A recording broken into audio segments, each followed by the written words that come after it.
എൻ്റെ സ്വന്തം ഒരു കുടുംബത്തിൽ ഒരു വീട് എന്നെ കല്ലിടാൻ പോകാൻ വിളിച്ചു. ഞാനെന്നാ പോയേക്കാമെന്ന് ചോദിച്ചു.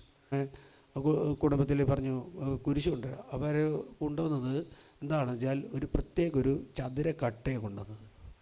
ചതുര കൊണ്ട് അവർ പറഞ്ഞു ഇതാണെന്ന്. അപ്പോൾ എനിക്ക് മനസ്സിലായി. ഞാൻ അത് നോക്കുമ്പോൾ അതിന് 5 കുത്തുകൾ വെച്ചിട്ടുണ്ട്. 5 കുത്തുകൾ എന്താണെന്ന് വെച്ചാൽ 5 ലോകമാണ്.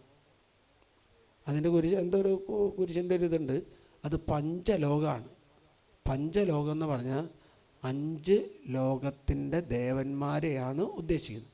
1 സ്വർണം, 2 വെള്ളി, 3 ഓട്, 4 പിച്ചള, 5 എന്തായിരിക്കും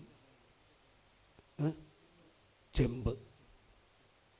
ഈ 5 ലോകം സൂചിപ്പിക്കുന്നത് 5 ദേവന്മാരെയാണ്. അല്ലിരിക്കാം.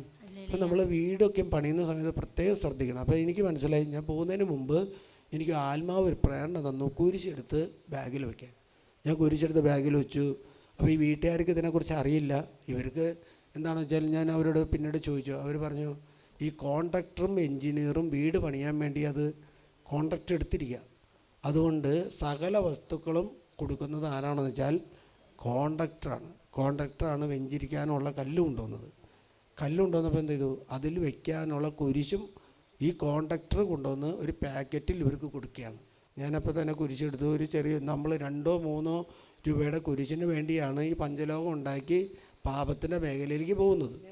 ഒരു അക്രൈസ്തവ മതത്തിൻ്റെ ഒരു ആചാരമാണ്. അവരുടെ 5 ദേവന്മാരെ ഓർത്തിട്ടാണ് അവർ ഭവനം പണിയുന്നത്.